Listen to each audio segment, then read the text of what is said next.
Welcome to the Melting Pod, stories about our dysfunctional immigration system and where we go from here. As your co-hosts, we've served inside the federal government for over 2 decades and 4 presidents of both parties. I'm Claire Trickler McNulty, and I focus on immigration enforcement and ICE. I'm Amanda Baran, and I work mostly on humanitarian-based immigration and immigrant women's issues. I'm Doug Rand, and I focus on work visas, green cards, and U.S. citizenship. Comprehensive immigration reform is today's topic. It is something that has eluded lawmakers for 35 years, much to the consternation and disbelief of the American people, I think, because it's a totally reasonable question. You're probably thinking in your mind right now, so why can't we have an immigration system that actually works? Everyone seems to want it. Why can't Congress get its act together and actually do it? The sad truth is Congress has gotten agonizingly close many times over the past 35 years. And we're going to talk about that today with somebody who was there every single time. I think our guest today is an American hero. But for her, we wouldn't have gotten as close as we did.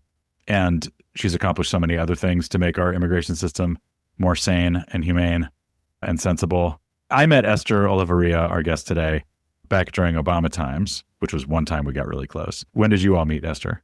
I had the pleasure of meeting Esther during Obama as well. There were these sort of national roundtable conversations being had with Latino leaders. And I got to go to one with Esther in Los Angeles, and we pulled together like the ICE field office leadership, and we met with a bunch of groups and had a lot of kind of like conversations. And it was really interesting and wonderful. And it was the way that, I don't think the agency really works anymore in that kind of like direct communication with the public. Later with Esther, I also got to eat oysters and drink wine, which was an additional bonding experience. And for all the haters out there, this was not on taxpayer dollars. 100%. Settle down, everyone. So I didn't meet Esther through work. I met her personally because I worked with her sister at a nonprofit that I used to work at in D.C. before I joined the government. And to me, she was my friend's sister. And that's how I knew her. And I didn't really realize how big of a deal she was until I realized how big of a deal she was. Right. And then I had the pleasure of working with her when she came to DHS. But she's one of the smartest people I've ever met, and also one of the coolest and one of the most stylish. She is a very, very stylish person. As someone who loves fashion, I love checking out her outfits and talking about that with her too. And that's why we're on YouTube and not just audio. Yeah. All right. So let's get started. Esther Olavarria has had many roles in the Congress and in the executive branch, including the White House, over many administrations. You're going to hear all about her background as we move forward. But suffice it to say, as you will soon see, Esther has forgotten more about immigration policy than the rest of us will ever learn. But also, she has forgotten nothing over decades. So it's a treat to talk to her. Yeah. And I think the other cool thing about Esther is before she came to government, she represented people in Miami for many, many, many years. So she came to this work with a lot of stories of folks on the ground. And she has always, always centered those people in her work. Yeah. From working for Kennedy to DHS to the White House, Esther, I think, has a particular gravitas about her, that she is one of the true major players in the immigration landscape. For those that don't know, she has been involved, as we're going to go through, for decades with what has happened. And she's one of the, the smartest, most interesting, and in some ways, was one of the most powerful people in the immigration space. So let's get into it. We know that you, our listeners, came here for the access to power. And that's what we're going to give you right into your veins in this episode. We are so excited today to have a wonderful, wonderful guest, a friend and mentor to all of us, Esther Olavarria, who is going to talk about the story of immigration reform, how it started, where it went, and where we are now. So, Esther, I'm going to turn it over to you to introduce yourself. Hi, everyone. I'm so happy to be here and talk about subjects that has been a key part of my life for so many years. I'm an immigration attorney. I started working in Miami representing indigent asylum seekers and immigrants. And then in 1998, I had the opportunity to come to Washington, D.C. to work for Senator Kennedy for nearly 10 years and worked on all of his efforts to pass immigration reform. Then in 2009, when President Obama was elected, I went into the White House. Actually DHS first and then the White House, and worked in that administration through most of it.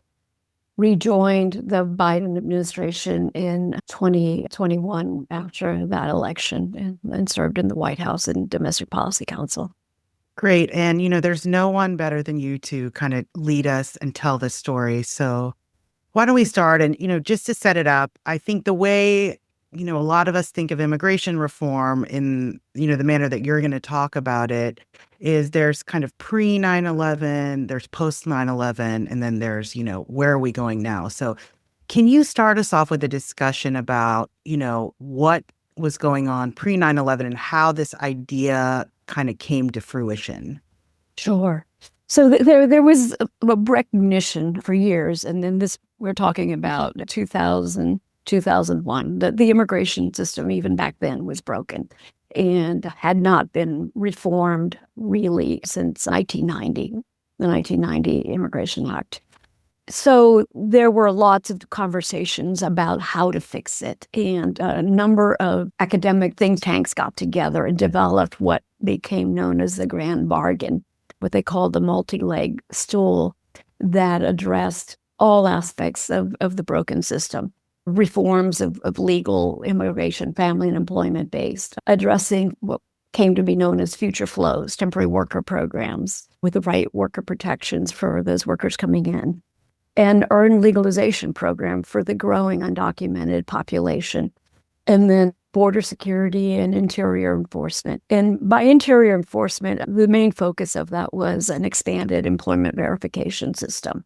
So that framework was developed and actually embraced by President Bush and President Vicente Fox of Mexico at the time. And Esther, just to interrupt real quick, this idea was something that had been developed over years, right? People in the field, you were an immigration attorney before you joined Senator Kennedy's office. You were seeing things on the ground and how they needed to be fixed. So these ideas were developed over a long time before they came to this point, right? Exactly. There were lots of hearings and conversations about the different aspects of this growing problem. Of course, time is relative, right? Like it felt like, the system's been broken for so many years. We're talking 10 years. Now it's 35 since 1990. If you go back in the time machine, what were people most exercised about? Like what did broken mean in 2000? In 2000, I would say the growing undocumented population, I can't remember what the number was, but it was over 10 million at the time. The employment and family-based programs, the family backlog was ridiculously long, especially for oversubscribed countries. Employment-based programs really were not adequate to meet the demands of the economy at that time, both in the high-skilled sector and in the what was called the essential worker sector, or skilled workers.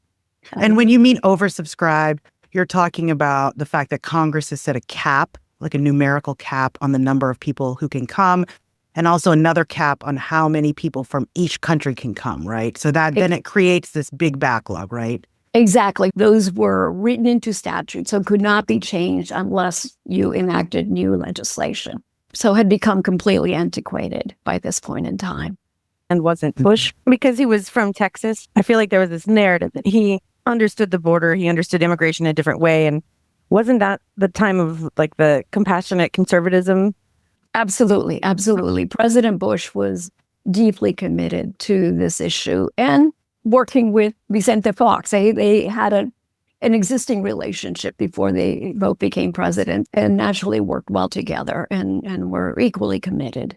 Well, on the conservative side, what were people most upset about at that point in time? Oh, border security is always an issue. What are we doing to stop the numbers of people who are coming into the country legally? What do we do about all of these individuals who are here in the country without status, taking jobs away from American workers? Same kinds of issues that you hear about today. Got it. Esther, so you mentioned President Fox. There was a press conference, right, that President Fox did with President Bush and set the scene. It is September 6th, 2001. Is that right? That's right. Can you That's talk right. a little bit about what that looked like and what happened after that? Well, there was a lot of concern about whether something would be announced when both presidents were here in the U.S. And finally, there was this press conference with the two leaders speaking and embracing the need for reforms, a multi-pronged reform effort that not just included temporary workers, but also the need to provide some kind of legal status for the undocumented. The day after that, we had a historic hearing in the Judiciary Committee, a full committee hearing chaired by Senator Kennedy and Sarah Brownback. A Republican from Kansas, right? The Republican from Kansas who was the ranking member on the Immigration Subcommittee. The minority is termed the ranking member. The majority is termed the chair. And together we invited a coalition of left and right groups. You had the architects of the Grand Plan, Dimitri Papadimitriou, and Rafael Fernandez de Castro, the academic from Mexico.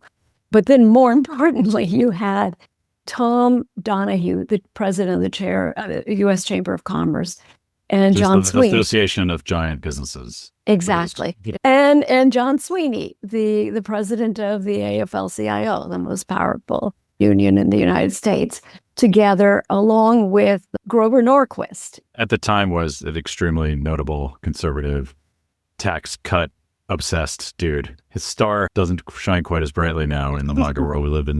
It's true, but he was a strong supporter of immigration reform. Right. And then you had Raul Luis Aguirre, the president of the National Council of La Raza, one of the largest, probably if not the largest, Latino organizations in the country. And then representation from religious groups by Raleigh Deffenbaugh with Lutheran immigration. Oh, and Cato was present too. So another, super libertarian think tank. Exactly. For those who don't, religiously read Reason magazine. Yes. So this was the Friday before 9/11. And we all left the hearing with incredible hope that this was a slam dunk. This was going to happen soon. It was as if everyone had the same talking points and were all supportive. Of course, there were differences, but in general, they were supportive of the effort to get this done. On Tuesday morning, then, the morning of 9/11, a group of us were supposed to gather with Senate and House leadership and a few of the advocates who had been supporting immigration reform and a few of the other congressional offices. Before the meeting started, the first plane had hit the towers, but at that point, nobody really knew what was going on. We started the meeting and learned that the second plane had hit the tower. And I get very emotional when I talk about this.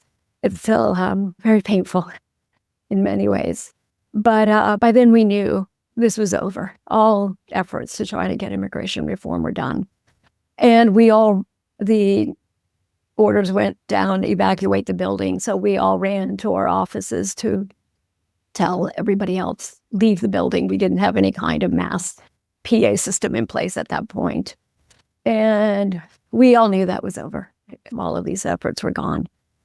And instead, shortly thereafter, we turned to legislation like the USA Patriot Act that got passed in very little time, a border security and visa reform bill, and the creation of the Department of Homeland Security. So those are efforts that took several years to do. And the general consensus was that until all of that was in place, there was no way to return to any kind of comprehensive immigration reform effort. And so, Esther, what was it like working for Senator Kennedy at that time, this huge champion of immigrant rights, civil rights, just the lion of the Senate, as he was called, like on these pieces of legislation? He was a person of incredible integrity, incredible commitment, and drive to get this work done. He really, in his heart of hearts, knew this had to be done to improve the country as a whole, improve the lives of all people involved, U.S. workers and immigrant workers alike.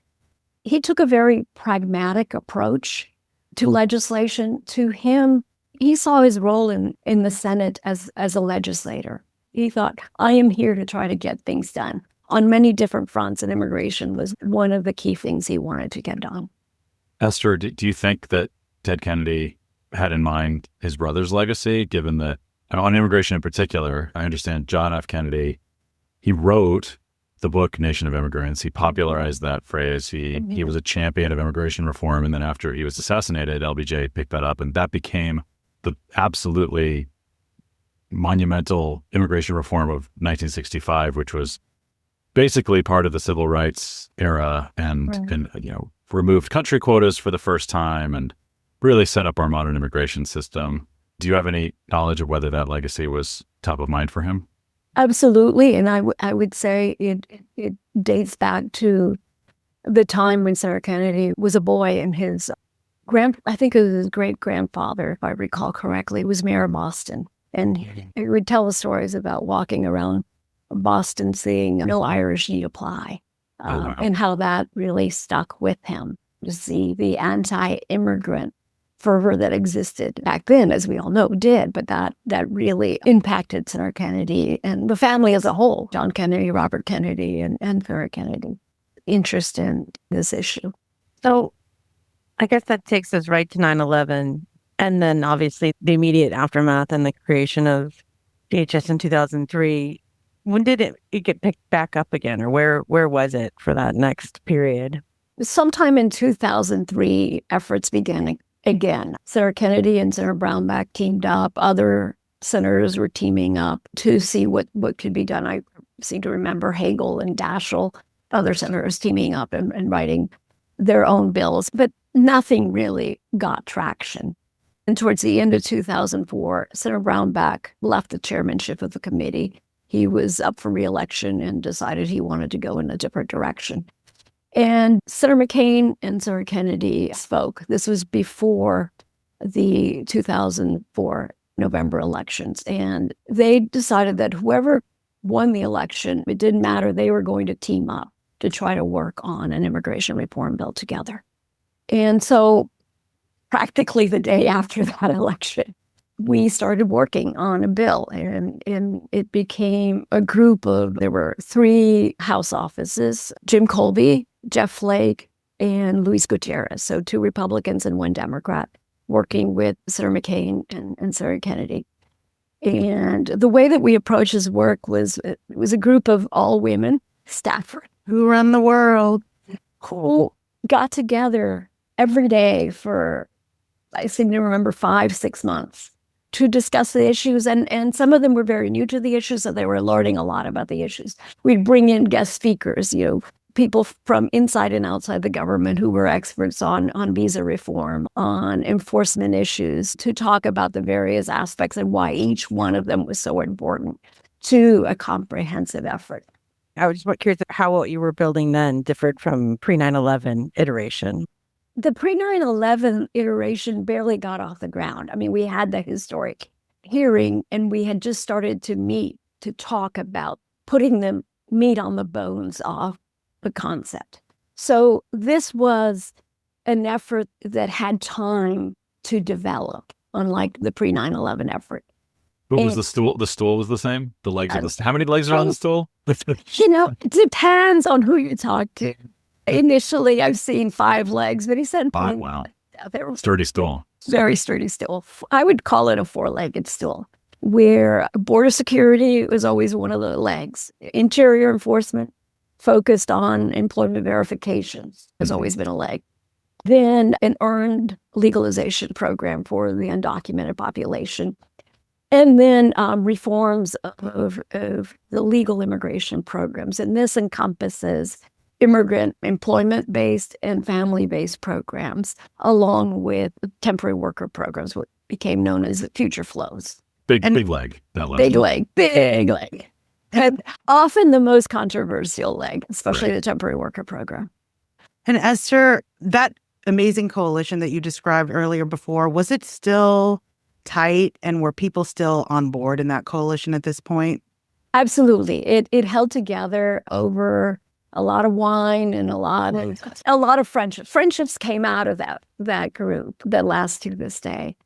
And the members were all equally fond of each other also. And it became interesting because Senator McCain was always very impatient and wanted things done immediately. And he was not a detail-oriented kind of guy, God bless him. And writing immigration legislation, really, the details really, really matter. And those take time to hatch out. So we would send Sarah Kennedy over to talk to Senator McCain to say, John, we need to slow this process down. Our staff needs time to work out the details. And in the end, it happened. And a bill was introduced, became known as the McCain-Kennedy bill, with Colby and Flake and Gutierrez introducing the House version. And this was, I think, May 2005. And what happened to it? Where did it go? Initially nowhere, unfortunately. In efforts to try to get something started in the Senate with, committee markup, just at that time went nowhere. But at that same time, the House was very busy with their own legislation. Representative Sensenbrenner, who was chair of the House Judiciary Committee, had put together his own enforcement-only bill. Super harsh, sweeping piece of legislation that criminalized the undocumented and even those who were helping them. Priests, healthcare workers, educators, and it passed in the House with overwhelming Republican support. I can't tell you how many Democrats supported it, but overwhelming Republican support. So Esther, was that surprising? Because you talked earlier about how, look at all these, you've got the chamber and you've got labor and you've got left, right, and center behind the comprehensive, not entirely punitive, four-legged stool approach. And now you have House Republicans getting on board with this very, very extreme enforcement-only approach. Who's behind that? Which groups in Washington? Which industry groups? Like, who would you point to say, this is where this came from? I wouldn't say there were any industry groups behind them. There were some very vocal anti-immigration, anti-immigrant groups who had lots of access in the House to the Judiciary Committee and to House Republican leadership. Numbers USA, a number of other organizations. Yeah. So for those who don't closely track the anti-immigrant ecosystem, that'll be a whole other episode. But I dare say they were not at the historic Senate Judiciary hearing right before 9/11, singing Kumbaya with everybody else. They were probably in the audience taking notes at the table. So that's what happened in 2005. That bill that passes the House, it doesn't go anywhere in the Senate, right? It doesn't go anywhere in the Senate initially. And how do people react to it? There were demonstrations all over the country, rallies everywhere. Against hundreds of thousands of people demonstrating throughout the country against the legislation. So that happens, that goes nowhere, fortunately, for the time being. But in 2006, things change. And Senator Specter, who is chair of the Judiciary Committee, decides he wants to take up immigration reform. Yeah, and at this point, he's as middle of the road as it gets. Pennsylvania senator, former Republican, changed parties, I think. What was he at that point? He was a Republican at that point. Yes. Esther, what made him want to do this? Yeah. I don't know. That's a very good question. I do not know, but he became fully engaged. And so at that time, you had the McCain-Kennedy bill. You had Senators Cornyn and Senator Kyle teamed up together, and they Republicans in Senator both, from Arizona and Texas, right? Yes, and both on the Judiciary Committee, and so they introduced their own bill. I assume that's more like the House bill, the Cornyn bill. It's closer to the House bill on enforcement, but it had a temporary worker program, and I don't think anything for the undocumented population. But it had a Republican-blessed temporary worker program in it that was important for the business sectors. And Esther, for those whose knowledge of how a bill becomes a law is mostly schoolhouse rock, like when you have different senators introducing these different bills, like this is a normal part of the process, right? They're all like jockeying to like establish their position. How much of it is like just signaling to their constituents? How much of it is actually wanting to move policy? Is it a good thing, a bad thing? Like, how would you characterize this jockeying? There's both of that going on. There are people who are deeply committed to the issue. Senators Kyle and Cornyn, I didn't agree with them, Senator Kennedy didn't agree with them, but you didn't question their commitment to trying to solve a problem in the way that they thought needed to be solved. And on the other side, you had, McCain and Kennedy also.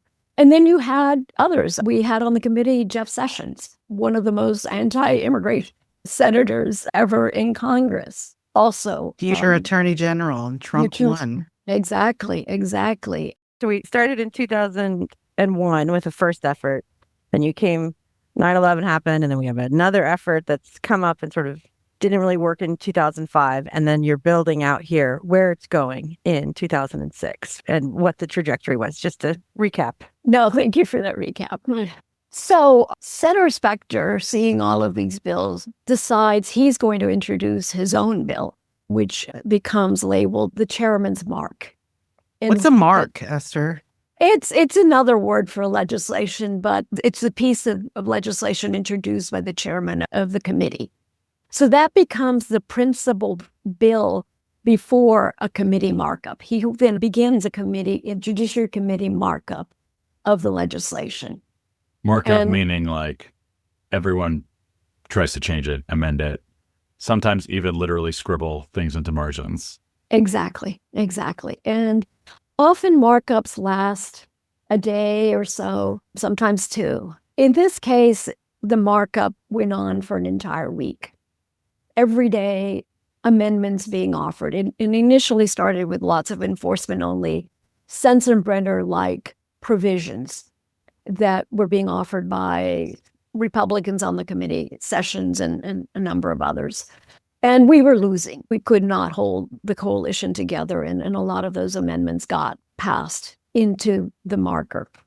What kind, like amendments? Like, what do you mean, Esther? Oh, like, the criminalizing the undocumented population, expanding the criminal and terrorism-related grounds of inadmissibility that were already very, very broad from past efforts in 1986, the USA Patriot Act, but just building on all of that. And I would venture to guess when these harsh amendments are introduced, some Democrats are probably voting for them because that's how the jockeying works, right? Like, exactly. Tale as old as time. Like, one party is like dares the other party not to vote for something that seems like it will be popular. Exactly. And they're presented in a way that if you are voting against them, you're seen as someone supporting criminal activity or terrorist activity. Exactly. 5 years after 9/11. Exactly, or terrorist activity. So it's very hard for members of Congress that aren't completely committed to this issue and vote against these amendments, take what's called hard votes. It feels very current, and it reminds me of what happened with Laken Riley earlier in the year. That's a very good example of what was happening in the Judiciary Committee back then in 2006. Laken Riley, just for folks that don't know it, is the bill that sort of requires ICE to take into custody individuals who are charged or convicted of property crimes, and also lets states, have a right of action to sue if they don't think ICE is doing enough enforcement. So, and this kind of sailed through. Yeah. And it sailed through. It's named after a young woman who was brutally murdered by a non-citizen, and immigrants became the scapegoat for this person's crime. And a lot of Democrats voted for this in the very beginning of this Trump administration. Again, a very, very current example of Republicans daring Democrats to vote against something that seems like it's harsh on criminals, even though the scope of this was much broader. Well, let me just wrap up 2006 because it gets a little crazier. Very Real Housewives. Good way to describe it. So this process is taking a long time. Meanwhile, Senator Frist, who is the Senate Majority Leader, is getting anxious and threatens to bring the Sensenbrenner enforcement-only bill to the Senate floor unless the Judiciary Committee can act quickly. Specter doesn't take well to this. In fact, he becomes quite peeved and decides, I am going to finish this bill. He is chairman of the committee, wants to go through regular order, what's called regular order. Have a committee, the Committee of Jurisdiction, consider the bill and vote on it. And then if it passes, then that's the vehicle that goes to the floor. So you go, bill's introduced, committee markup, committee votes, it gets voted out of committee, and then only then the Senate, the entire Senate takes it up. Exactly. That's exactly. regular order. That's regular order. Okay, got it. So this gives the committee new enthusiasm to try to get this done. And we get to that Friday of a week-long markup. And still to be considered are the legalization amendment, which is essentially what was in the McCain-Kennedy bill, and then future flows. Two legs of the stool are still missing. Two legs of the stool are very much missing. The main two legs. And so there's a lot of drama about whether we have the votes to pass it. And Brownback is on the fence. It sounds like Specter is with McCain and Kennedy and supportive of that, but we're not sure we have the votes there. And so a decision is made by the chair and Senator Specter and Senator Kennedy at the time to recess and allow staff to try to work out some compromise to address some concerns that have been raised in the committee. We spent a week doing this during recess, which can be brutal for any kind of legislation that's pending because it allows the groups that are against the legislation to become empowered to try to defeat that effort. And a lot of that does happen. But at the same time, you have the marches all over the country continuing. Senators Graham and McCain, I think, were in Asia somewhere, and they saw the marches on TV in whatever country they were. They were that powerful. March is supporting this legislation. March is supporting. And there was a huge one, right? Wasn't there a huge one on the mall, the National Mall? I remember being there and actually watching Senator Kennedy and Representative Gutierrez and a ton of people give these really inspiring speeches. There was. It was attended by, I don't know how many, tens of thousands of people. The mall was packed. It was a very emotional moment where Senator Kennedy is speaking to the crowd in Spanish and everyone is just cheering, lots of American flags waving. It was quite beautiful. So, well, we come back and that Monday and spend the entire day on the remaining amendments. And they end up passing with solid bipartisan support. So the legalization amendment, the future flows amendment, what was known then as ag jobs, a bill to provide a solution for the farm agricultural industry that legalize farm workers and increase the numbers of people coming in to work on a temporary basis. And the DREAM Act. So many critical pieces of this pass, and it goes then to the Senate floor. We should explain what the DREAM Act is. Yes. The DREAM Act was a piece of legislation that was introduced years before. It was, I think, initially introduced by Senators Hatch, Republican from Utah, and Senator Durbin, Democrat from Illinois, that provided a path to citizenship for young people who had come to this country under a certain age, who had graduated from high school, and who now had been here a long, long time and hadn't committed any crimes, could eventually become permanent residents and eventually get citizenship. An immensely popular bill and a very sympathetic population that still has not had the relief of the DREAM Act passing after all these years. Exactly. Yeah. And driven by those young people organizing and marching to make this happen. Very powerful coalition of young people, a very impressive coalition. The bill eventually gets to the Senate floor, and it's a very convoluted process. A lot of amendments being offered. And so there's a lot of concern about how many amendments are going to get considered. And again, they're all going to be very hard votes because the kinds of amendments that would be introduced are the ones that would, again, if you voted against them, you're soft on terrorism, you're soft on crime, et cetera. But Esther, does it ever work the other way? I mean, do Democrats propose amendments that Republicans are afraid to vote against? There is some of that. It's less pronounced, though. Okay. It's less pronounced. So there's a desire to limit the debate. Why? We're limiting the debate because to, in part, protect Democrats. Senator Harry Reid, it's 2006 election year. So there's a desire to protect Democrats from hard votes. And these are going to be hard votes.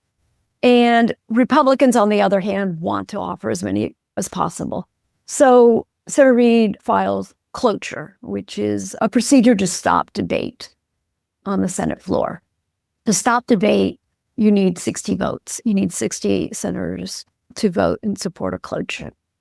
And that doesn't happen because of this strong desire to continue. And there's a rift that is created at this time, and especially a rift between Senator Reid and Senator Kennedy. Senator Kennedy's view was that you needed to allow debate to happen. You needed to let hard votes happen until Republicans finally got tired and we could move to final cloture. And there's a press conference where Senator Kennedy is asked about what happened and asked if Senator Reid is to blame. And Senator Kennedy says, I think today politics got in front of policy. Oh, wow. Yeah. How did that work with their relationship? It put a strain on their relationship for a little while. Eventually, things are mended. The relationship between the two of them are mended. And Senator Reid agrees to bring the bill back to the Senate floor for consideration with what's called a time agreement, limiting the number of days of debate and the number of amendments. And it's a process that both sides agree to.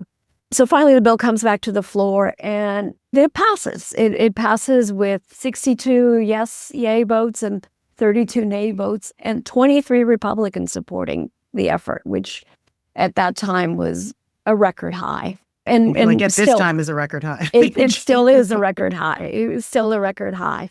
I was curious, where's George Bush in this?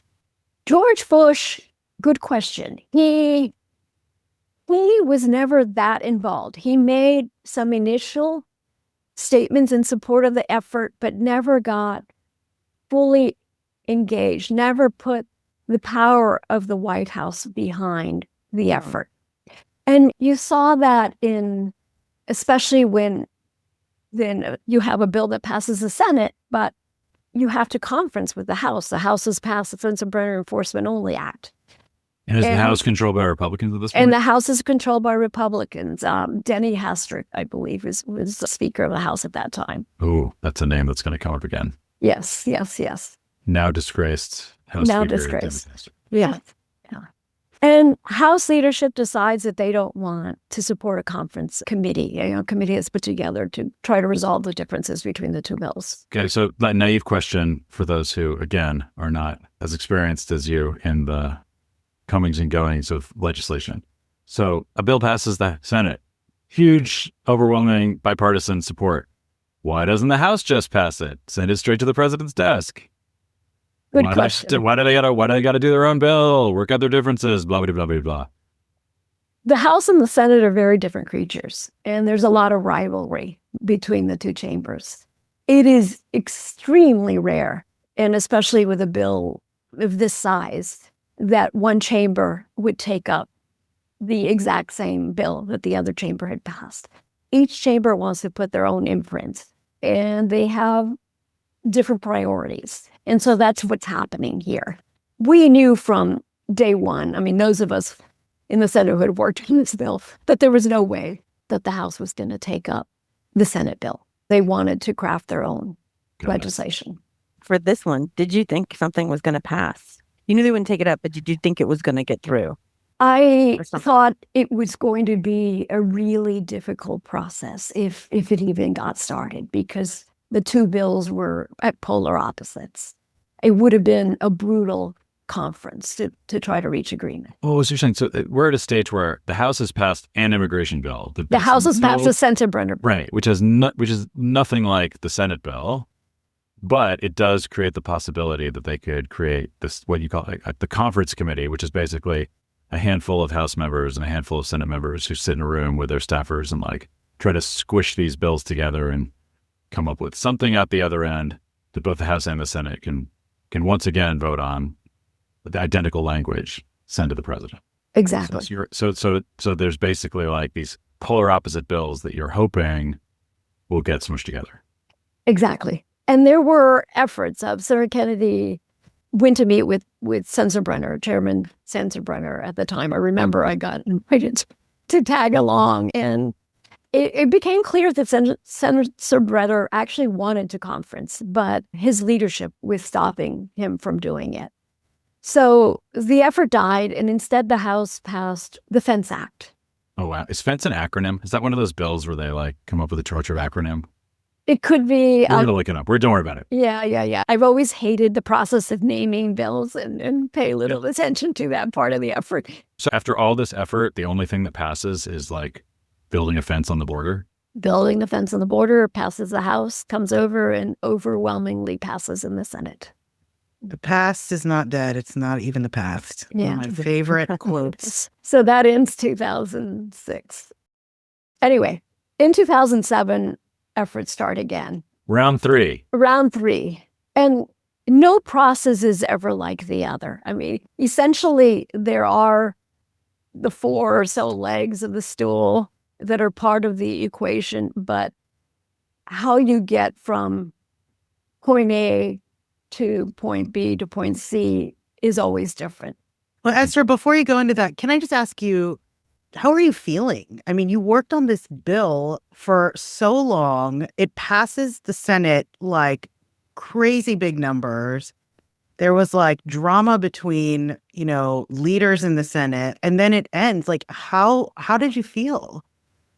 Exhausted, devastated, you name it. It was really sad. It was really, really sad. And we all felt sad for all of the people whose lives were still in limbo. An ever-growing number of people whose lives were in limbo. But not defeated.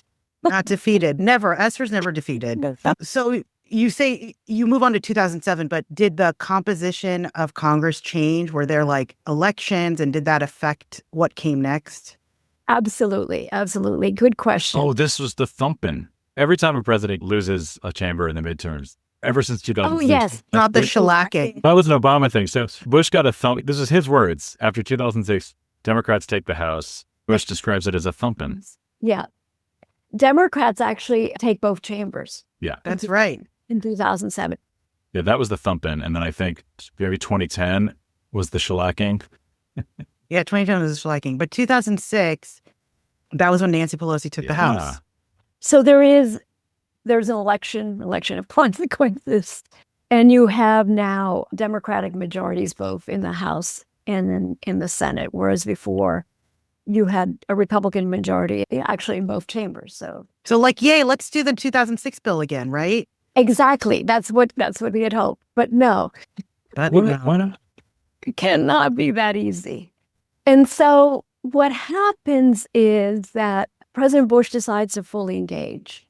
He initially sends Karl Rove over to meet with Senator. Karl Rove, who at the time was considered an extremely wily operator and advisor to the Republican president. Exactly. Although these days he looks like a puppy dog in comparison to some of the characters populating the White House.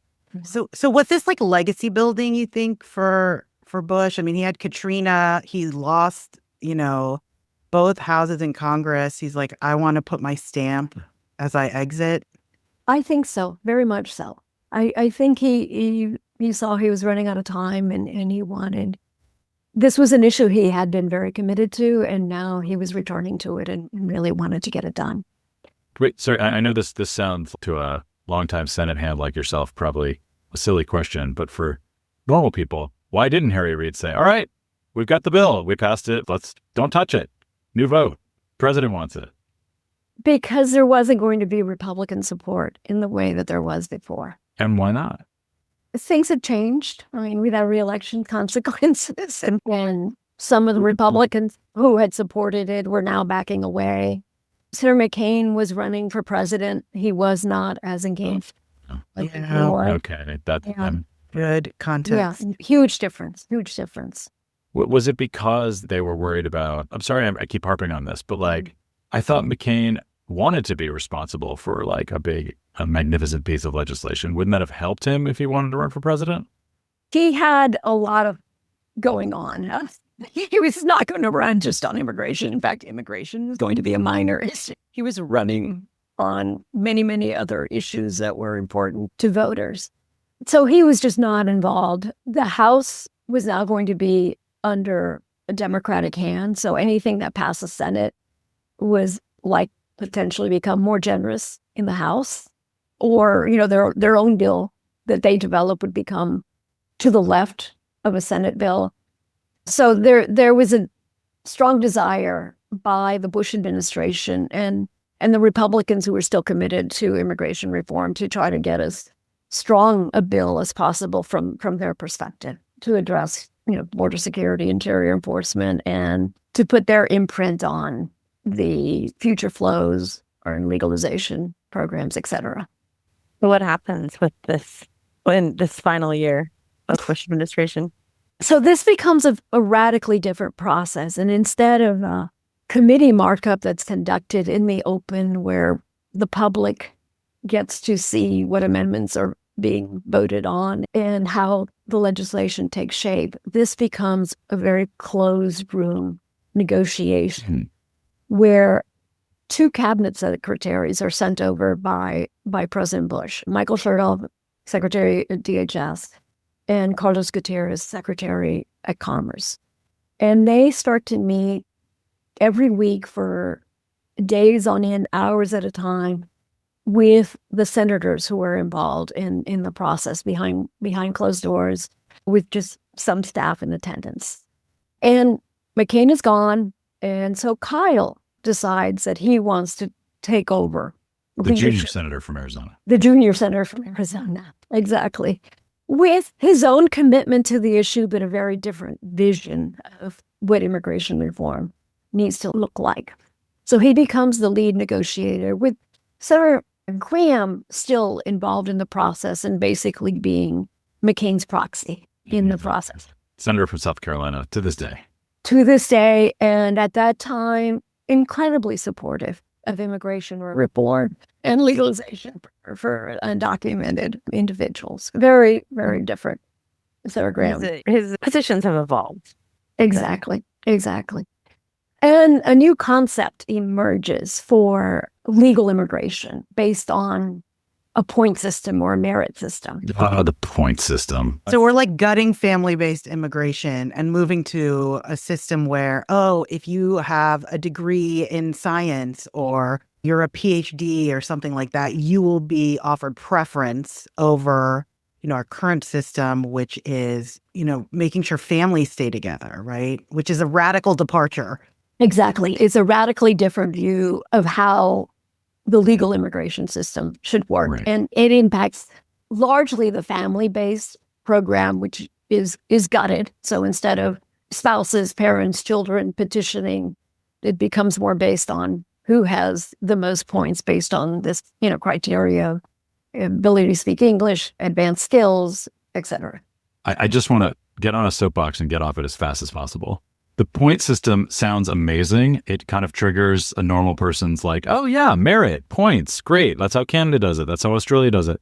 But really, it's a Trojan horse because Canada and Australia have far higher caps on immigration than the United States does. So they can accommodate skills-based immigration and the needs of Canadians who want to bring over family members very comfortably. But we're very stingy. So basically, it becomes a zero-sum thing where introducing a points-based system is a politically popular way for anti-immigrant advocates to deprive U.S. citizens from the ability to bring their family members to the United States. Just wanted to make that clear.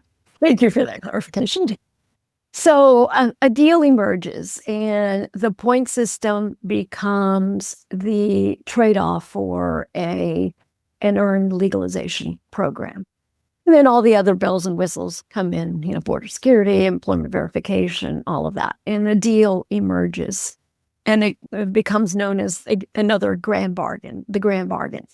And a commitment is made by all of those who support this effort, Senator Kennedy leading the Democrats, Kyle leading the Republicans, that they will band together on the floor and oppose what's known as killer amendments. And these are any amendments that would gut the essence of this agreement. And the committee markup process is bypassed. So we go straight to the floor for a very, very contentious debate. And this is a bill that, unlike the 2006 bill where you had broader-based support by the immigration groups, here there's much more limited support. You had AFL-CIO coming out completely against the bill, with SEIU, Unite Here, and United Farm Workers supporting the bill. You have Also, the labor movement's all splitting up. Yeah. The labor unions are split up, and that impacts the way certain Democratic senators vote, consider the bill, and offer amendments. And the immigrants' rights groups, religious groups are also split, in large part because of the gutting of the family visa programs. And so a lot of amendments are offered on the floor to make, on the one hand, the bill tougher from an enforcement standpoint, to eliminate or water down the temporary worker program, which would break the coalition because that was a key piece of it for the Republicans. And then amendments to restore the family immigration program. And as a group, then the members all had to vote together. So you had Senator Kennedy having to vote against amendments offered by Senator Menendez and Senator Clinton to restore family immigration. It was a very, very painful debate. And again, this desire is underway to try to stop debate, stop amendments, and bring the bill, file cloture. Senator Reid again files cloture, and the bill fails.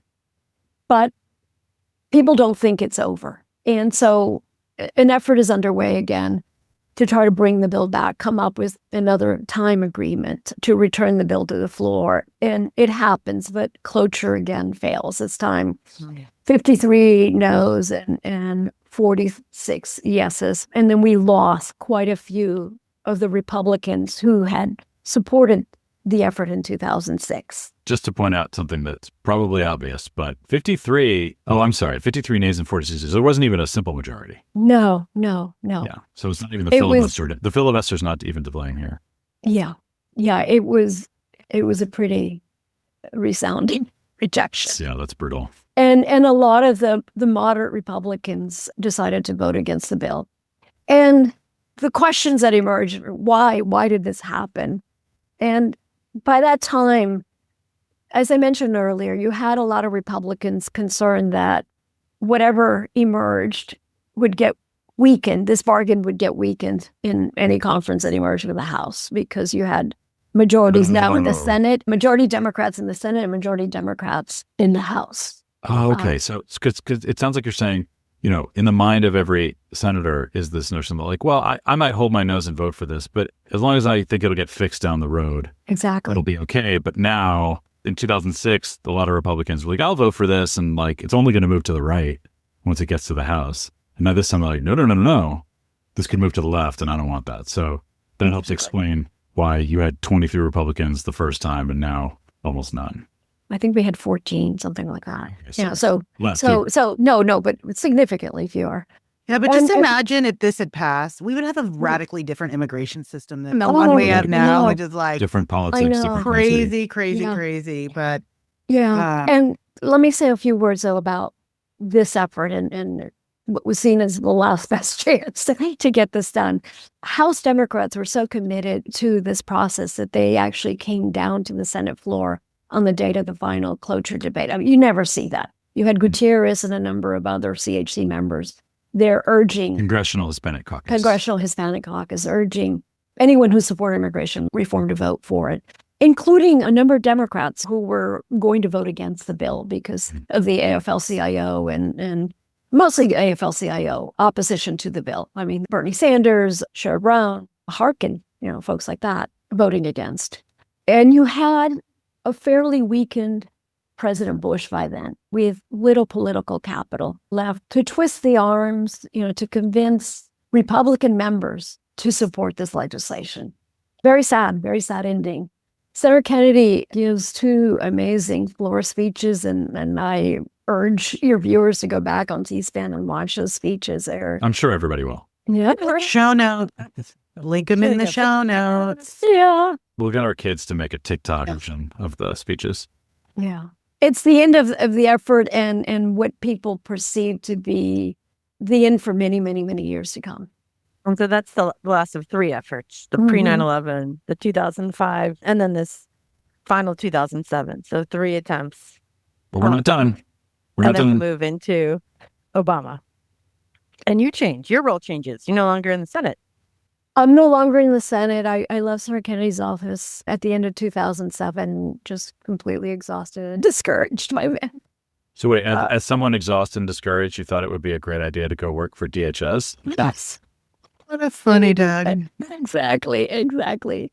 So when President Obama was elected, I get a call from Napolitano's people. Napolitano has been nominated, now confirmed to be DHS secretary. Former governor of Arizona. Former governor of Arizona. Napolitano. And I had met her when I worked for Senator Kennedy because she had one of the many, many people who had come to the Hill to lobby for immigration reform. And there was a desire to try to do immigration reform early on. So she asked me to come to DHS. I remember, Esther, the line was, we're going to do healthcare, and then we're going to do immigration reform, and then we're going to do environmental. And I'm like, wow, I'm so excited. And understanding now how things work, that was a very bold expression by people. Yes. And probably very naive on our part to think. But you came to DHS. I did. Esther pulled me from the depths of USCIS. And I was so privileged to be able to work with her on the effort that she's going to talk about now. No, and I was so happy to have allies at DHS, a place I've never in my wildest dreams thought of. But you became the boss of people who were working against you, right? During 2007 and, strategizing on how to oppose things that you believed in, right? So then now you're their boss. Yes, in theory, that did happen. And a lot of the career DHS people who had worked with Secretary Chertoff on the immigration reform effort now were still at DHS, and some of them worked for me at the time. To be the boss of people, it's not always the way. I know that's not how you operate, Esther, but that's how I'm saying it. Well, and also not the way things necessarily always happen. And you need good point. Supportive leadership. Spoken like a real leader. So there was talk about trying to do immigration reform in President Obama's first term. And we actually at DHS drafted a bill, the outlines of bill, and sent it to Senator Schumer and Senator Graham. And Secretary Napolitano went over there and had a number of meetings with them to see if this had any traction. But it became quickly clear that there was just no appetite anywhere to take this up again. So nothing happened on the legislative front. In the meantime, a lot is happening in immigration world because you have a lot of deportations happening under President Obama, increasing number of removals happening, not just of people recently arriving, but people who had been in the U.S. for a good long time. And that was really impacting the view in the administration at the time. I was just going to ask you and Claire a question about this, because I feel like you know how there are these narratives that just kind of take over and become conventional wisdom, whether or not they're true. So these large number of deportations, that's a fact. It was happening. But was it happening kind of despite Obama and the political leaders of the administration, or was it happening because they were playing some kind of three-dimensional chess and thinking that a large number of deportations would give them the political tailwinds to pass legislation? That second narrative is out there. It doesn't feel credible to me, but I wanted to get both of your takes on it. There was a lot going on. And there were some that believed that increasing the number of removals strengthened their hand. I won't say that was necessarily the position of the president himself, but it was certainly the position of some in positions of power in the administration. And you had enforcement priorities in place that allowed, people who had been here for a long, long time to be removed. And then you had a lot of recent arrivals. So that effort was underway and not being curtailed in any serious way at the beginning. I guess I just remember feeling like there was a narrative of, you had to control the border and you had to show that you could be serious about enforcement for there to be any hope for the nicer parts of immigration reform, and that it had to look like the border was under control as a first step. And a lot of those removals were border removals. A lot of those really high numbers were just individuals who were sort of immediately apprehended and then pushed back into Mexico. And that's, part of how they were so high. But the removals people were, at this moment in history, really furious about were the people who'd been here a really long time. It had nothing to do with the border as it was at that moment, right? I think that the numbers, though, like the scale was built a lot up from border return. But let me underscore what Claire said. Yes, the majority were in recent arrivals, but you had a lot of people who had been here a long, long time also being picked up, including dreamer-like individuals, parents of dreamers, etc. Yeah, and some of the things that we're seeing today, where you're picking up quote unquote collaterals who are, collateral to an arrest that an ICE officer is trying to make against a person. That was happening back then, and that's happening now. And there's a lot of people outraged by it now, as they should be, who were not as outraged back then. But there's still like a through line between a lot of the things that were happening during Obama and that are happening now. So I wanted to make that point because I think a lot of times hindsight is not hindsight, but our memories paint a rosier picture of time periods that we liked. And I think it was, of course, a lot better than what's happening now. But there were elements that were happening then that I see echoes of today. No, absolutely, Amanda. I couldn't have said it better. Let's get to Obama being reelected, which is a sea change. Yes, definitely. And the Latino vote was such an important factor in his reelection. So immediately there was consensus at the White House and in the Congress that we need to address it, and by Democrats in the Congress that we need to address immigration reform as soon as possible. But also consensus among Republicans. The Republicans that mattered, right? Yes, and Republicans that mattered because there were many now in the Republican Party who felt that unless they were able to make some inroads among Latino voters, the Republican Party, and they didn't think they had any chance of making inroads among Black voters, that the Republican Party was going to become an extinct party. Right. It's hard to, you got to put yourself back in that headspace, which is so hard to imagine right now. I remember, so I was a baby policy staffer in the Obama White House at this point. I'd been there for not even 2 years. But I remember after the reelect, being in a cab on my way to work and hearing Sean Hannity, right-wing Fox News host, saying on the radio, well, folks, Romney got 27% of the Latino vote. And I hate to say it, but we need comprehensive immigration reform. We got to just hold our nose and do it, put it in the rearview mirror. And I thought, oh my God, this is really happening. No, it's true. And it wasn't just Sean Hannity. There were others as well that never in your wildest dreams did you think that they would come out in support of immigration reform. So there was a renewed effort. So the White House and DHS began drafting another bill. We worked all through the holidays but yes. Esther, you were at the White House then, right? No, I was at DHS then, but practically in unofficial detail to the White House, but at DHS. This was the relaxing, career change after the Senate that you were hoping for. Exactly. So this is 2012, right? This is 2012. This is Christmas 2012. Christmas 2012. Yeah. So we write a bill, different parts of the bill. We don't do an entire bill. But this time it gets quietly sent over to the Senate. There is no official transmission. There are no cabinet secretaries coming to the Hill to negotiate. It's a very, very quiet effort. And that's because people at that time thought it would be more powerful if the bill came out of Congress than out of the White House, right? Correct. Well, I mean, and, more cynically, I think, if memory serves, wasn't it Schumer who was then he wasn't Democratic majority leader, but the powerful Senate Democrats were like, oh, please God, do not brand this as an Obama bill or we're toast, right? This needs to be a bipartisan creature of the Senate. And thank you for writing it, but please, we'll take it from here. Schumer and Graham and McCain and others formed what became known as the Gang of Eight. Schumer, Graham, McCain, Menendez, Bennett of Colorado, Jeff Flake, again, coming back to the issue, Sarah Durbin, and Marco Rubio emerges as a Marco new player. Rubio, champion of bipartisan immigration reform in 2012. For Democrats, for Republicans, the Gang of Eight. 2013 for a brief time, yes. So they start drafting a bill, taking some of what we have sent them over. And the White House creates what we call affectionately a war room in the Senate to help with this effort. Again, quietly, secretly.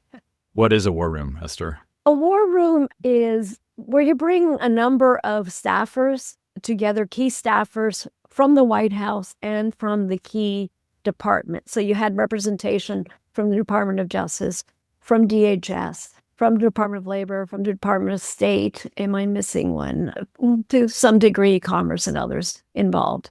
They love using war terminology. Like they can't call it a collaboration room. No, right? no. The room of collaboration and big thinking. It's like war, like every time. Very true. Very true. Oh. And Senator Leahy is now the chair of the From Vermont. of Vermont, of the Judiciary Committee. And he wants to go through regular order. So we're back to regular order with a committee markup. The Gang of Eight draft a bill, and that becomes the vehicle for the markup. And again, a very contentious markup, lots and lots of amendments offered. But a really solid bill emerges from that process with the key elements. Probably at that time, the most generous earned legalization program that we had had to that point, reforms to legal immigration and future flows with not a merit system, but other tweaks to address concerns that Senator Rubio had. So each time, whoever's involved puts their imprint on the process. And so we don't go back to a straight, increase the visa numbers for each of the categories and eliminate per country. No, we have to come up with a new way to address the problem. So that happens. E-Verify, border security, et cetera. That bill makes it out of the committee and then goes to the floor for debate. And the desire is to try to get as many votes as possible, an overwhelming number of votes, and especially an overwhelming number of Republican votes to try to convince the House to take up whatever the Senate passes so we can get this issue resolved quickly. And the Senate is controlled by Democrats. The House is controlled by Republicans. The House is controlled by Republicans. That is true. And so you have a number of, even though we know we have 60 plus votes now for cloture, other amendments get added on the floor to try to increase the numbers. And one that was especially notable was what became known as a Corker-Hoven amendment. What's a Corker-Hoven? Corker. It was an amendment proposed by Senators Corker and Hoven, and I cannot remember Republicans. Right. Two Republicans. I can't well, remember. Yeah, I don't know. Yeah, it was like a big border security. It was a right? huge border security amendment that essentially doubled the number of Border Patrol agents, and I believe port of entry officers would add just hundreds and hundreds of new miles of fencing, a number of other provisions. It was basically overkill. I mean, the resources, would not have been in place to implement it, but it was seen as necessary to try to increase the number of Republicans on board. And I think we increased the numbers by 3 more Republicans. Didn't you say there was some story about Corker coming into the war room? Yeah, so Sir Corker finds our war room. And was it a secret, your war room? It was, by then it was a well-known secret. A lot of people knew where we were working out of the vice president's office in the Senate. The vice president's office is known. It is a known Are you okay if we can we put a link in the episode notes of that amazing New York Times huge photo about the war room, where it's a picture of this giant door and you? Yes, that is necessary. Sneaking into the room. It was necessary. Yeah. Yes, that's when the war room was officially exposed. The outing of the war room. The outing of the war room. So Senator Corker comes into the room, and we always had the TV on to monitor floor action. And at that, you didn't know he was coming, right? Like, no one gave you a heads up. No, You're just like working in the room of collaboration. Like it's not every day that a senator comes marching into the war room. No. In fact, I can't remember many senators marching into the war room. But he comes in and he says, "Look, we have to have this amendment in here, and it's to try to combat the Yahoos in my party." And that's his word, Yahoos. And he points to Senator Sessions, who was on the floor at a point in time, just The gentleman from Alabama. Amazing. railing against our bill. So anyway, Future Attorney General of the United States, Jeff Sessions. Yes. So the bill passes the Senate with very, very solid support, 68 yeas, 32 nays. And I think we get something like 14 Republicans. So down from the high of 23, but still. Impressive. More votes. 68 more votes votes. is a supermajority. Is a supermajority, exactly. There are some that are hoping the House will just take up the bill, including some people in the White House who are just want to get this done and think that it would be the fastest, easiest way. But that's not going to happen. And in the meantime, there are negotiations that have been underway in the House, quiet, secret negotiations led by another group of 8, consisting of Republicans and Democrats, and some very conservative Republicans who were committed to this issue. Lead among them, Raul Labrador of Idaho, and Sam Johnson, with Mario Diaz-Balart, who I would not consider a conservative Republican, but working with Lofgren, Gutierrez, and others, Democrats. Luis Gutierrez is like from Chicago, like super liberal, longtime immigration advocate. Yes, very liberal, but very committed to this issue and a very pragmatic member of Congress. Yeah. And let's name Zoe Lofgren, because this was, unlike the Senate, this is not an all-male gang of 8. Yeah. Zoe Lofgren from the Bay Area, longtime immigration champion, reform champion as well. Who was at that time either chair or ranking member on the immigration subcommittee. So in a critical role in this effort. We've gone through, all these iterations, and then where are we now, right? Where does it leave us? Do we just give up on comprehensive immigration reform, or is there still hope that there's some kind of stool out there exists that one could sit on? I don't know. What do you think, Esther? See beyond the present moment. What is the future of comprehensive immigration reform? I think it looks really dim, unfortunately. Mm-hmm. The Congress is a very different place from when I was there years ago, where at least there were efforts by Republicans and Democrats to work together. It was much less polarized. There were people that were committed with very different views that willing to band together to try to get something done. And I just don't see that in place right now. There used to be moderate Republicans who supported this issue, and those that probably can count on one hand the number of Republicans who today would support this effort. You need 10 in the Senate. You need have a filibuster rule. Exactly. And I think it's really notable that you say this, Esther, because I think, right now there are some of your contemporaries who worked with you throughout these many years who still see hope for immigration reform. They've written about it, they've spoken about it. And sometimes I wonder, what am I missing? What do you think they're missing? Or, how do you differ from what they're seeing? Well, I've been part of some of those conversations where they talk about the kinds of things that they like to do. And a lot of it hasn't changed. It's the same elements of the equation. And it's more the conversation now focuses on, well, how do we get this done? Was comprehensive too large? Did we take on too much to try to get this done? And should we instead do what's called a piecemeal approach, of bring individual pieces of legislation for congressional consideration at a time? The DREAM Act, something for agricultural workers, more border security, an urban legalization program. Is that a better approach? And my concern with all of that has been that, especially with the Senate, is that to pull together enough votes to pass, there isn't enough votes to pass one of those things alone, because you don't get to 60 with the current composition. So you need to add other provisions, little pet projects, as I try to call them, that individual senators have. And if you include their pet project in this process, then they'll come and support the larger initiative. And so we haven't been able to pass a DREAM Act on its own. We haven't been able to pass, at least in the Senate. The House is a different creature. When that House was under Democratic control, they were able to pass these pieces of legislation. But in the Senate, that's just not going to happen unless you eliminate the cloture rule. And there are, all kinds of issues there, well beyond immigration, that would emerge. Then is the answer then like one-offs, right? Like taking small pieces of the pie?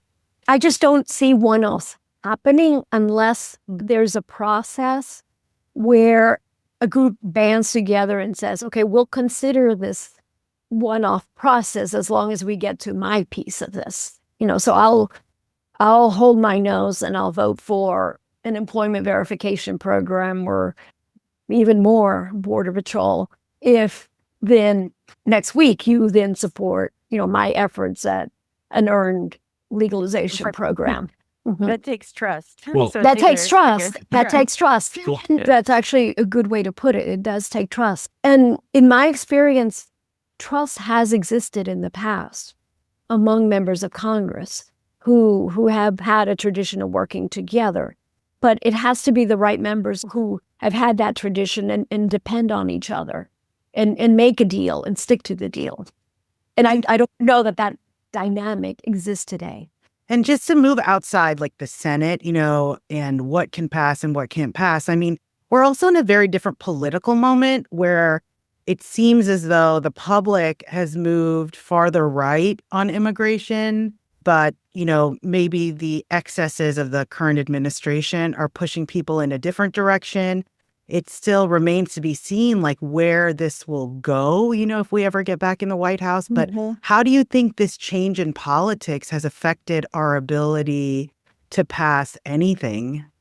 I see it as pretty hopeless, to tell you the truth. I just don't see it happen. And I have always been an optimist when it comes to legislation. I stuck through it for many years because of the hope that something would happen. And today I just don't see it. I hope I'm wrong and would love to be proven wrong. But can I say something even less encouraging? Isn't it true that, we started this whole conversation talking about the four-legged stool. Mm-hmm. In all these years of the rise and fall of attempts to do comprehensive immigration reform, one of those legs is getting done. Exactly. Like the people who wanted extremely well-financed border security, they just keep getting it over and over and over again through the congressional funding process, right? Which doesn't require 60 votes in the Senate. Yeah, Claire, can you talk about that? No, you say, with the recent reconciliation, it's like a wild bonanza. Reconciliation being the normal person term for the One Big Beautiful Bill Act named by President Trump that passed on July 4th of 2025. Well, Claire, what's in that bill? What are the things that are in that bill? There's tons of money for hiring more Border Patrol, for hiring more ICE. There's sort of billion-dollar slush funds for the secretary to help with enforcement. It's certainly on the detention front, there's $45 billion to expand immigration detention to up to 100,000. Bonkers. That is more than the budget of the National Institutes of Health. That is more than the budget of almost every military in the world. We could have so many nice things for $45 billion. And that's just the detention budget. The total enforcement budget increase was $170 billion. $170 billion. So, Esther, is that like, how many Corker Hovens is that? Multitudes, of course. Multitudes. So, but I think it's worth pointing out that, to some extent, this was a bait and switch, right? Esther, you spent so much time, decades, trying to build this grand bargain, and then one side got what it wanted without having to give up anything. Yeah. And as I said earlier, with very little hope, if no hope at all, of the other sides having an opportunity to be considered or enacted. And then efforts to try to do changes administratively getting enjoined in the courts. When you can't turn to legislation, then you think administrative remedies, and those provide limited relief for limited time. If you're lucky. If you're not lucky, then the Supreme Court rules 6-3 that you're blocked. Yeah. You can't do it. Exactly. Well, so I am not known for my optimism.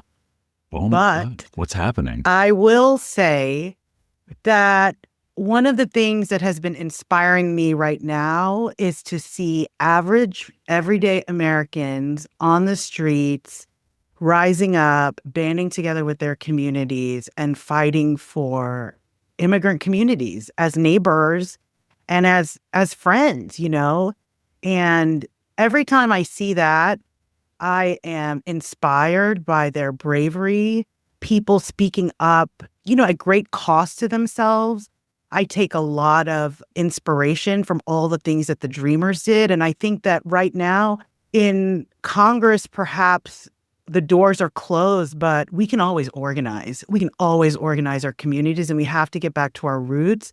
And it's really about the people pushing our elected leaders to do what we think is right on immigration. I think there's a lot of room for that. What's happening now is giving us an opening.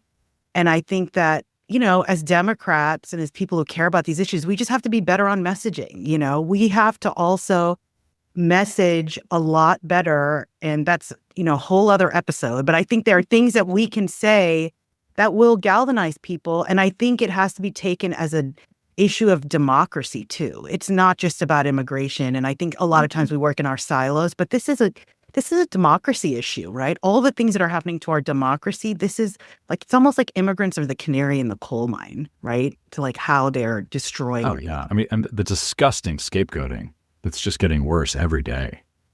Yes, I'm going to end on that note of hope. Yes. Also, don't like when Esther gets set. I'm upset, Esther. I also think, and I want to hear what Esther thinks about this for sure, but it may well be true that the past is dead and buried in terms of senators that can work across the aisle and all of that, which we should mourn. At the same time, you spent your entire career under the assumption that the Senate requires 60 votes, which you refer to as cloture, same as the filibuster rule, supermajority requirement, call it what you will. No other legislature in the world works like this. The House of Representatives doesn't work like this. We could have nice things if we did not require 60 votes for issues of national importance. And the fact is, just in the past 10 months, Republicans have eliminated the 60 vote requirement for all kinds of things when they felt like it. So, it's important to think about unintended consequences. Requiring 50 votes doesn't mean you can't get Republicans and have a bipartisan vote. It just means you don't have to count to 60, which is impossible. So I'd like to end on a note of hope as well, because I think the world in 2029 could look quite different from now. And we could have, lots of people demanding that government actually solve their problems. And I just don't see that any Democratic president, small d or little d, Democratic president in the future being able to say, my party's got both houses, but we just can't pass it because of the 60 vote requirement. Who's going to be satisfied by that explanation? Knowing that it's not the Constitution, it's not a statute, it's literally just like a tradition. No, very true, very true. And thank you both for your more optimistic views of the world. It gives me something to think about, reconsider. I like thinking about that 170 billion and how we could use it differently. Yeah. I think there would be, lots of interesting things you could do to move that money around so it wasn't just enforcement. Great point. I'm glad that Esther seems a little happier.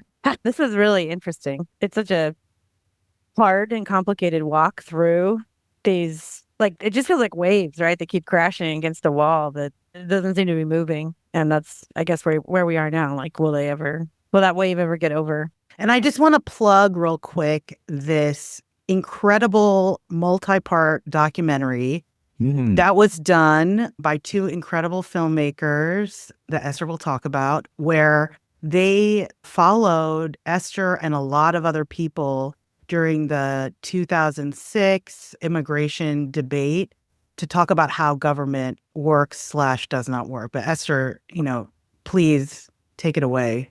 Yeah, so it's a documentary, a multi-part series called How Democracy Works Now. And they actually started filming in 2001. Oh, wow, 2001. In 2001. Wow. Yes, they filmed that markup, that Judiciary Committee hearing that I mentioned, the press conference with Fox and Bush, all of that. And they thought it was just something that was going to be done very, very quickly. Their names are Sherry Robertson and Michael Camerini. And they produced 10 different parts following a lot of the ins and outs of the immigration debate in the House and Senate. And then initiatives and elections that were going on around the country as well that impacted immigration reform efforts.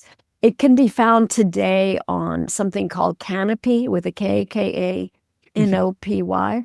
I have it on DVD. Oh, excellent. Yes. I don't know where to use my DVDs because I didn't have a DVD player. So it's the summer of 2013. Comprehensive immigration reform with all four legs has overwhelmingly passed the Senate. Everyone's euphoric. This is a little personal for me. I had my own tiny part in the war room, but I was on paternity leave when the actual vote happened. So I was holding my teeny tiny baby Jonah when the news came out that the vote had come out so well. And it was just, I don't know, we're going to get sad again because that was the apex of what happened. Well, then the House tried and tried and tried. And the negotiations that were underway fell apart. They reconvened. All the while, John Boehner was Speaker at the time, saying very positive things, very supportive of immigration reform, in lots of conversations with President Obama, saying, I want to get this done. John Boehner, very, very country club Republican, the likes of which we don't see much anymore. If ever there was someone who would take his cues from the U.S. Chamber of Commerce, it would have been John Boehner. Exactly. And so he proceeds to hire Becky Talent, who was Sir McCain's immigration counsel and a very dear friend, and brings Was she one of the wine ladies? Was she one of the wine ladies? She is one of the wine ladies. Wow. But he's signaling I'm serious. I'm I want to do serious. I'm serious, and that's the way we all took it. I'm serious, and I have my secret weapon to get it done. Speaking of New York Times articles, there was a New York Times article that came out after that with the premise that with Becky and me working together, we would really get it done this time. So delusional, but it's hopeful, Esther. Oh, hopeful. Well, it only is delusional in retrospect. At the time, it was rational and predictive. Potentially, yes. Okay. So the efforts continue, and meanwhile, deportations keep climbing, and the immigration groups and Gutierrez, who was monitoring the efforts underway in the House, grow increasingly anxious and concerned and vocal that nothing is going to happen, and so we need to pivot to administrative actions. And so there's a lot of effort to get the Obama administration to turn to that. And that's on the same track, though, as the legislation? Because they're like, we don't think it's going to happen, so we're going to have this backup plan. We're going to have backup plan B. And so work starts at DHS and the White House to draft the legislative actions. And executive actions, meaning, what does the president have the authority to do without Congress changing the law? Well, through his use of prosecutorial discretion, he could expand the existing DACA program, create what became known as the DAPA program for the parents of permanent residents and U.S. citizens, and a slew of other measures, different enforcement priorities, more targeted to picking up individuals who have serious criminal convictions or present other public safety or national security concerns, not individuals who have been here for years, et cetera. So this is Plan B, but you're still working on Plan A, right? We're still working on it. So dual tracks. But are you living a secret life? You're working with Becky Talent, your wine friend, and do you have to keep it a secret that you're also working on this Plan B that would be explosively controversial? No, by then it was known that we were working on Plan B, but the contours of that plan were very, very secret. Very, very few people outside of the administration, and even within the administration, there was very few involved in that effort. So what happens to Plan A? Yeah, what did you think was going to happen? So I was hearing that the House negotiations were getting closer and closer. Mario Diaz-Balart and Paul Bryan were doing whip counts. Whip counts, another violent congressional. I know, whipping, gangs, and war rooms. War room. Whipping just means asking people how they're going to vote, right? Exactly. I don't know why we need the whip analogy, but go ahead. But that is the term. So they felt they were increasingly close to having the Republicans needed to pass a bill with another term, with the majority of the majority. The dreaded Hastert rule. I told you we were getting into this. The dreaded Hastert rule. This is the only thing worse than the filibuster. Is saying, and this has come up recently in just the past couple months, right? Which is that basically there's all kinds of things that could pass the House with a simple majority, Republicans plus Democrats, on any given issue. But Dennis Hastert, disgraced House Speaker, came up with this rule that's not a rule, it's just an idea, that nothing will get a vote in the House floor unless a majority of the Republicans support it, which is a minority of the House. Exactly. And so how did that kind of distort what was going on? Well, Boehner was unwilling to bring the bill to the floor unless he could do that. And he may have thought maybe at the time he didn't even have majority, enough Republicans to join with the Democrats. All of that is unclear. Didn't he get a special visit from the Pope? Wasn't the Pope in town? How? And didn't he meet with him? And isn't Boehner like a very devout Catholic? I seem to remember him like sobbing when he met the Pope. And He was. He is a very devout Catholic. I think remains to this day a very devout Catholic. But there were political considerations. But there was still hope. There was still hope because people were working towards something and all saying the right things. And so what crushed that hope, Esther? A very specific thing. Yes, a very specific thing. So in June 2014, Eric Cantor, who was House Majority Leader, I think second, number 2 in command of the House, is up for re-election in his district. And he gets defeated. A Not by a surprise. Democrat. By- Primary. in by his an unknown Republican. very Party. conservative Republican Ran a lot on immigration, right? who ran a lot on immigration, had Laura Ingraham in the district riling opposition to Cantor, saying that Cantor support of immigration reform was not good for this community, all kinds of things. So unexpectedly, Cantor gets defeated. In the seismic event, number 2 Seismic on the event. House, defeated in his primary. Yes. Right. Which is Totally. like the nightmare of every House member is that you'll be defeated to your right if you're a Republican or to your left if you're a Democrat Right. in your own primary. And that was looming over all these negotiations, right? Right. And then the nightmare scenario came to pass, not just for some random House member, but for Eric Cantor, who's been in the House forever, who's nobody's idea of like a squishy liberal, Republican in name only, who was not particularly pro-immigrant. He was one of the Correct. young guns, remember? Correct. The young guns. And the young guns. Correct. No, all true. It was considered very, very conservative and truly never out there on immigration issues, was not involved in any of the negotiations. And But- just to be clear how cynical this was, right? Like, what was his crime? What was his sin against his primary voters? A lot of people think that he had really abandoned his district. He wasn't paying attention Nothing to do with immigration. to the everyday concerns of the majority of his voters. Right. But then there was also the Laura Ingraham factor. Right. Well, I mean, he infamously was like not even in Richmond, where his district is, on election day. On election day. He was like having some gross DC like donor event. Exactly. But the narrative takes over. The narrative narrative completely is- takes over. That Republican primary voters do not want to legalize a single undocumented immigrant, even if they're dreamers, no matter how sympathetic they are. And that if you are a Republican member of Congress who even gestures towards any kind of positive feelings towards the long-term undocumented, you're going to get squished in your primary. So don't even bother. Exactly.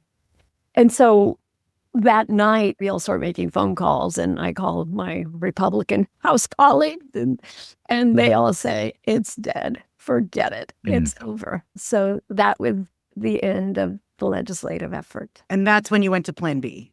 That's when... And good thing you were working on Plan B. That's when we went to Plan B. And so Plan B eventually gets rolled out. There was a desire to wait until after the midterm elections. Let's name it. A desire on whose behalf? Probably, I think multiple fronts, but I would say largely congressional. Democrats. And just to put a cap on it, I mean, that kind of ended legislative immigration reform under Obama, but then... Yeah, there was one other thing going on that I forgot completely Yeah, about, which is critical. Right around this time in late spring, the numbers at the border had started to decline significantly. And in a new way, right? And in a new way, with large numbers of unaccompanied minors and families coming in. And so that was on the news every single night. And so the anti-immigrant fervor that had been, I would say never dormant, but less intense, started to intensify and scare people again about any kind of immigration effort. We need to control the border first. We can't do anything else until we control the border. So in a sense, like 2014 was the last best chance. Mm-hmm. And that was over a decade ago. Mm-hmm. Esther, you're the best. This was incredible. Oh my God. What a tour Thank you de so force. much, Esther. Thank you for your service. Uh-huh. And thank you for remembering all this stuff. It's insane, the level of detail. Thank you for taking me back through memory lane. You know, walking through this history of comprehensive immigration reform, it's certainly not clear that this is going to be the way forward, but I think there is a lot of good thinking happening right now in different ways about different elements of the immigration system that need to be fixed and how they could be fixed. And so I don't know if it will ever get wrapped up together with a bow, but I do think there is space for individual sections of this issue, from lawful pathways, employment-based immigration, immigration enforcement, to hopefully someday see actual legislative change. Yeah, and I'm really inspired, Claire, by the work that a lot of people are doing to think through those things. And I think that, you know, it's great that we have so many ideas out there, because from all those ideas can come like the next iteration of, you know, immigration reform, whatever that looks like, you know, for the future. I guess I'll take that compliment to toot my own horn and say that, you know, a bunch of our former colleagues, including myself, are working to create blueprints, throwing some ideas out there against the wall on ways we think that the system could be improved and reformed. And hopefully some of them get picked up and move forward. That's all you can hope thanks for. for doing all that work, Claire. Yeah, I really seriously. appreciate that. Also, I don't believe in anything I'm about to say, but it is true that major comprehensive immigration legislation tends to come every 35 to 40 years. So we're not totally overdue yet.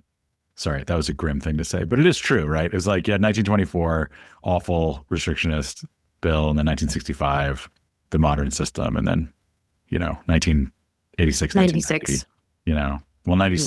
96 was your worst possible piecemeal nightmare scenario, right? It was all enforcement. Anyway, sorry, this is not what we want to end with, but I think it's one of those things where there is no one weird trick. Beware of anyone who tries to sell you on some like untried strategy for finally getting something done. We can't predict the future, but fortune favors the prepared mind. And to the extent that we get any good stuff through Congress in the future, it will be building on the work that Esther and many others have already done. Thanks for melting down with us today. You can follow and subscribe to The Melting Pod wherever you get your podcasts. Our website is meltingpod.org, and you can find us on YouTube and Instagram. Drop us a line with any questions and let us know how we can improve the show. And you can check the show notes for organizations that are working hard to make our immigration system more sane and humane and that deserve your support. Until we melt again.